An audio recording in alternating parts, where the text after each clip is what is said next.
Hi friends, ఈరోజు పుట్నాల శనగపప్పుతో sweet అనేది రెడీ చేయబోతున్నాను. ఇది చాలా టేస్ట్గా ఉంటుంది, చేసుకోవడం కూడా చాలా ఈజీ అండి, హెల్తీ కూడా చాలా మంచిది. తయారు చేసే విధానం చూద్దాం. ఇంకెందుకు లేటు, వీడియోలోకి వెళ్ళిపోదాం రండి. హలో అందరికీ నమస్కారం, నా పేరు Anupama. Welcome to Anu's kitchen. ఈరోజు పుట్నాల శనగపప్పుతో స్వీట్ ఐటెం తయారు చేసే విధానం చూద్దామండి. చాలా టేస్ట్గా ఉంటుంది. పుట్నాల శనగపప్పు స్వీట్ తయారు చేసుకోవడానికి ముందుగా ఇక్కడ నేను 3/4 కప్పు పుట్నాల శనగపప్పుని ఒక మిక్సీ జార్లో వేస్తున్నాను. ఇది మెత్తగా పౌడర్ చేసుకోవాలి.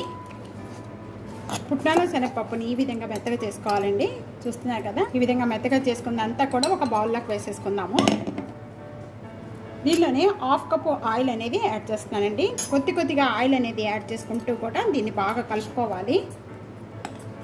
ఏమి ఉండలేం లేకుండా బాగా సాఫ్ట్గా కలుపుకోవాలి. మనం రెగ్యులర్గా యూజ్ చేసే ఆయిలేనండి. కలుపుకున్న దాన్ని సైడ్ పెట్టేసుకుందాము. వేరొక ప్యాన్ పెట్టుకోవాలండి. ఆ ప్యాన్లో ఇక్కడ 1 కప్ అనేది ఇక్కడ షుగర్ తీసుకుంటున్నాను. షుగర్ అంతా కూడా ఒక ప్యాన్లో వేసేసుకుందాము.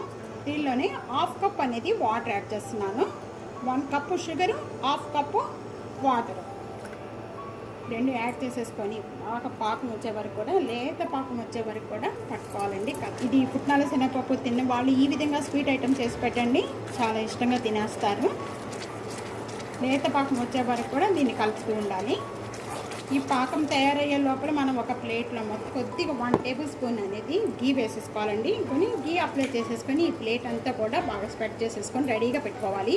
మనం మైసూర్ పాకానికి ఎలాగైతే మనం రెడీగా చేసి పెట్టుకుంటామో ఆ విధంగానండి. పాకం తయారైందా లేదా అనేది కొద్దిగా ఈ విధంగా ప్రెస్ చేసుకొని చూసుకుంటే పాకం అనేది ఈ విధంగా లేతగా రావాలండి. ఈ విధంగా ఈ తయారైపోయిన వెంటనే ముందుగా మనం ఈ మిశ్రమం అంతా కూడా కొద్దిగా వేసుకుంటూ దీంట్లో ఇదంతా ఈ టైట్ అయ్యే వరకు కూడా మీడియం ఫ్లేమ్లో పెట్టుకొని కలుపుకుంటూ ఉండాలి. ఇదంతా కూడా ఈ విధంగా కలుపుతున్నప్పుడు మనకి ఇక్కడ బబుల్స్ వస్తున్నాయి. ఆ బబుల్స్ వచ్చేటప్పుడు ఇక్కడ ఒక 1/2 కప్ అనేది నెయ్యి యాడ్ చేసుకోవాలి.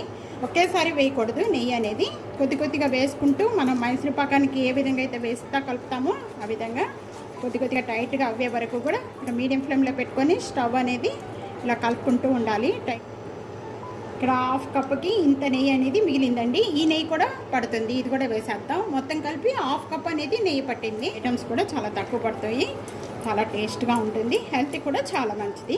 ఇది తయారైందా లేదా అనేది మనం కొద్దిగా సైడ్ అనేది ఈ విధంగా తీసుకొని ఈ విధంగా చూస్తున్నారు కదా, ఇలాగ ఉండ రావాలి. ఇది తయారైపోయిందండి. మనం ముందుగా ప్లేట్కి అనేది నెయ్యి అప్లై చేసుకున్నాము. ఈ మిశ్రమం అంతా కూడా ఈ ప్లేట్లో వేసుకోవాలండి.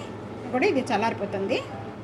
ఇది వేడిగా ఉన్నప్పుడే, కొద్దిగా లైట్గా వేడిగా ఉన్నప్పుడే మనం ఏ పీసెస్ కావాలంటే పీసెస్గా కట్ చేసుకోవచ్చు. లేకపోతే మీకు రౌండ్గా కావాలి అనుకుంటే ఇట్లాంటి గ్లాసులు తీసుకొని ఈ విధంగా కూడా చేసుకోవచ్చండి షేపు. నేను ఇక్కడ గ్లాస్ తీసుకున్నానండి, రౌండ్గా కట్ చేస్తున్నాను. మీకు వేడి మీదే కొద్దిగా ఈ విధంగానే కట్ చేసేసుకోవాలి. కొని కింద ఇలాగ ప్రెస్ చేసేస్తే మనకి ఈజీగా వచ్చేస్తాయండి. ఈ విధంగా చూస్తున్నారు కదా, మనకి ఏ షేప్లో కావాలనుకుంటే ఆ షేప్లో కట్ చేసేసుకోవచ్చు. ఇది చాలా టేస్ట్గా ఉండి పుట్నాల శనగపప్పు స్వీట్ రెడీ అయిపోయింది. తప్పకుండా ఇదే విధంగా ట్రై చేయండి. మీకు ఎలా ఉందనేది కామెంట్స్లో తెలియజేయండి. ఫ్యామిలీతో ఫ్రెండ్స్తో షేర్ చేస్తూ ఉండండి. నా వీడియోని లైక్ చేస్తూ ఉండండి. Thank you for watching.